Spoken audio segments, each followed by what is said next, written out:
ಆತ್ಮೀಯ ಶಾಸಕರು, ಆತ್ಮೀಯ ಮಿತ್ರರು ಆದಂಥ ಸಮೃದ್ಧಿ ಮಂಜುನಾಥ್ ಅವರೇ, ಭಾಳ ಜನ ಮುಖಂಡರಿದೆ. ಎಲ್ಲ ಹೆಸರು ಹೇಳಿದ್ರೆ ಇನ್ನೊಂದು ಅರ್ಧ ಗಂಟೆ ಬೇಕಾಗುತ್ತೆ, ದಯವಿಟ್ಟು ಕ್ಷಮಿಸಿ.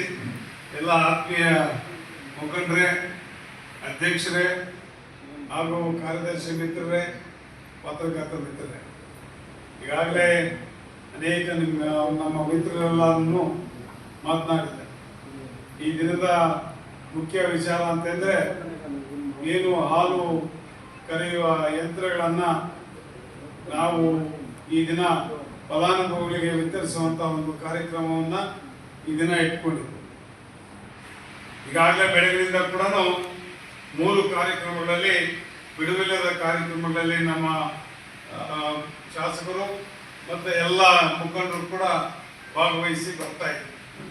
ಮೊದಲನೇದಾಗಿ ಬೆಳಗಾವಿಯಲ್ಲಿ ಹೊಸ ಡೈರಿ ಕಟ್ಟಡಕ್ಕೆ ಶಂಕುಸ್ಥಾಪನೆಯನ್ನು ಮಾಡಿರ್ತಕ್ಕಂಥದ್ದು, ತಿರುಮನಹಳ್ಳಿ ಗ್ರಾಮದಲ್ಲಿ ಹೊಸ ಡೈರಿಯನ್ನು ಪ್ರಾರಂಭ ಮಾಡಿರ್ತಕ್ಕಂಥದ್ದು, ಮೂರನೇದಾಗಿ ಈ ಒಂದು ಕಾರ್ಯಕ್ರಮ ನಿಜಕ್ಕೂ ಕೂಡ ಕೋಲಾರ ಹಾಲು ಒಕ್ಕೂಟ ಮಾಡ್ತಾ ಇರ್ತಕ್ಕಂಥ ಅನೇಕ ಜನೋಪಯೋಗಿ ಕಾರ್ಯಕ್ರಮಗಳಲ್ಲಿ ಇದು ಕೂಡ ಒಂದು. ಈಗಾಗಲೇ ಹಲವಾರು ವರ್ಷಗಳಿಂದ ಈ ರೀತಿಯ ಕಾರ್ಯಕ್ರಮಗಳನ್ನು ಕೋಲಾರ ಹಾಲು ಒಕ್ಕೂಟ ನಿಲ್ಲಿಸಿತ್ತು. ಕಾರಣ ಏನು ಅಂತಂದರೆ, ಒಂದು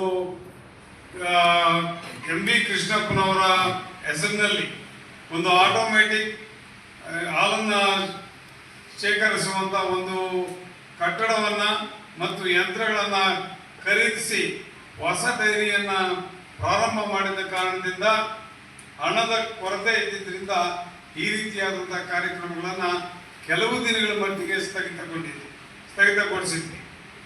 ಆದರೆ ಈಗ ನಮ್ಮ ಹೊಸದಾಗಿ ಬಂದಿರತಕ್ಕಂಥ ನಮ್ಮ ಸಾಮೇಗೌಡರು, ಇನ್ನೂ ಅನೇಕ ನಿರ್ದೇಶಕರು ನಾವೀಗ ಬಂದಿದ್ದೀವಿ, ಈಗ ಕೊಡಲೇಬೇಕು ಅನ್ನೋ ಒಂದು ಮಾತಿನಿಂದ ಅನೇಕ ರೀತಿಯ ಜನೋಪಯೋಗಿ ಕಾರ್ಯಕ್ರಮಗಳನ್ನು ಪ್ರಾರಂಭ ಮಾಡಿ, ಮೊದಲನೇದಾಗಿ ಈಗ ಹಾಲು ಕರೆಯುವ ಯಂತ್ರಗಳನ್ನು ನೀಡ್ತಾ ಇದ್ದೀವಿ.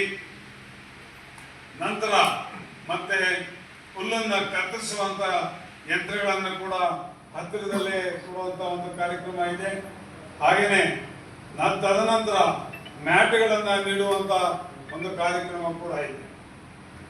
ಇದಲ್ಲದೆ ನಾವು ಈಗಾಗಲೇ ಏನು ನಮ್ಮ ತಾಲೂಕಿನ ವಿದ್ಯಾರ್ಥಿಗಳು ಅತಿ ಹೆಚ್ಚಿನ ಅಂಕಗಳನ್ನು ಪಡೆದುಕೊಂಡಿದ್ದಾರೋ ಅವ್ರಿಗೂ ಕೂಡ ನಾವು ಸ್ಕಾಲರ್ಶಿಪ್ಪನ್ನು ನೀಡಿದಂಥ ಕಾರ್ಯಕ್ರಮವನ್ನು ಕೂಡ ನೀವೆಲ್ಲರೂ ಗಮನಿಸಿದ್ದೀವಿ. ಒಂದು ವೇಳೆ ಇದಲ್ಲದೆ ಏನು ಹೆಣ್ಣು ಮಕ್ಕಳ ಒಂದು ಡೈರಿಗಳಿದೆಯೋ ಆ ಡೈರಿಗಳಿಗೂ ಕೂಡ ನಾವು ಸಾಲವನ್ನು ವಿತರಿಸುವಂಥ ಕಾರ್ಯಕ್ರಮ ಕೂಡ ಹತ್ತಿರದಲ್ಲೇ ನಡೀತದೆ ಅಂತ ಹೇಳೋದಕ್ಕೆ ನಾನು ಇಚ್ಛೆ ಪಡ್ತಾ ಇದ್ದೇನೆ. ಈಗಾಗಲೇ ನಮ್ಮ ಸ್ನೇಹಿತರು ಡಾಕ್ಟರ್ ಪ್ರಕಾಶ್ ಅವರು ಮತ್ತೆ ನಮ್ಮ ಗೋಪಾಲ್ ಅವರು ಒಂದು 2 ಸಮಸ್ಯೆಗಳ ಬಗ್ಗೆ ಹೇಳಿದ್ರು. ನಿಜಾನೇ, ಏನು ಡಾಕ್ಟರ್ ಪ್ರಕಾಶ್ ಅವರು ಹೇಳಿದ್ದು, ಹಸುಗಳಲ್ಲಿ ಕ್ವಾಲಿಟಿ ಬರ್ತಾ ಇಲ್ಲ, ಕ್ವಾಲಿಟಿ ಬರದೇ ಇದ್ರೆ ನಾವು ಏನು ಮಾಡಬೇಕು, ಅದನ್ನು ತಗೊಂಡೋಗಿ ಪ್ರೈವೇಟ್ ಡೈರಿಗೆ ಹಾಕ್ತೀವಿ, ಏನು ಮಾಡೋದು ಅನ್ನೋ ಒಂದು ವಿಚಾರವನ್ನು ತಮ್ಮ ಮುಂದೆ ಪ್ರಸ್ತಾಪ ಮಾಡಿ ಒಂದು ವಿಚಾರನ ಇಲ್ಲಿ ಹೇಳ್ಬೇಕಾಗ್ತದೆ. ಹಸು ಹೇಳ್ತದೆ, ನೀನು ನನ್ನನ್ನು ಹೆಂಗೆ ನೋಡ್ಕೊಳ್ತೀಯೋ ನಾನು ನಿನ್ನನ್ನು ಹಂಗೆ ನೋಡ್ಕೊಳ್ತೀನಿ. ಹಸು ಮುಂದೆ ಬರೀ ಹಸಿ ಹುಲ್ಲಾಕ್ಬಿಟ್ರೆ ಸಾಕಾಗಲ್ಲ, ಹಸು ಮುಂದೆ ಬರೀ ಒಣಗಿದ ಹುಲ್ಲಾಕ್ಬಿಟ್ರೆ ಸಾಕಾಗಲ್ಲ. ಹಸುಗೂ ಸಮತೋಲನವಾದಂಥ ಆಹಾರ ಬೇಕು. ಆಮೇಲೆ ಇಷ್ಟು ಹಾಲು ಕೊಡ್ತಾ ಇದೆ ಅಂದ್ರೆ ಇಷ್ಟು ಫೀಡನ್ನು ಹಾಕ್ಬೇಕು ಅನ್ನೋ ಒಂದು ನಿಯಮ ಇದೆ. ಬಟ್ ಅದನ್ನ ಯಾರು ಪಾಲಿಸೋದಿಲ್ಲ. ನಿಮಗೆ ಬೇಕಾದ್ರೆ ಒಂದು ಚಾರ್ಟ್ ಕೊಡ್ತಾರೆ ನಮ್ಮಲ್ಲಿ ಡೈರಿನಲ್ಲಿ, ನಮ್ಮ ಯೂನಿಯನ್ ಅಲ್ಲಾಗ್ಲಿ ಶಿಬಿರ ಕಚೇರಿಯಲ್ಲಾಗಲಿ 10 ಲೀಟರ್ ಹಾಲು ಕೊಡ್ತಾ ಇದ್ರೆ ಎಷ್ಟು kg ನಾವು ಪಶು ಆಹಾರವನ್ನು ಕೊಡಬೇಕು ಅನ್ನೋದು ನಿಗದಿ ಮಾಡಿ. ನಮಗೆ ಲಾಭ ಜಾಸ್ತಿ ಬೇಕು,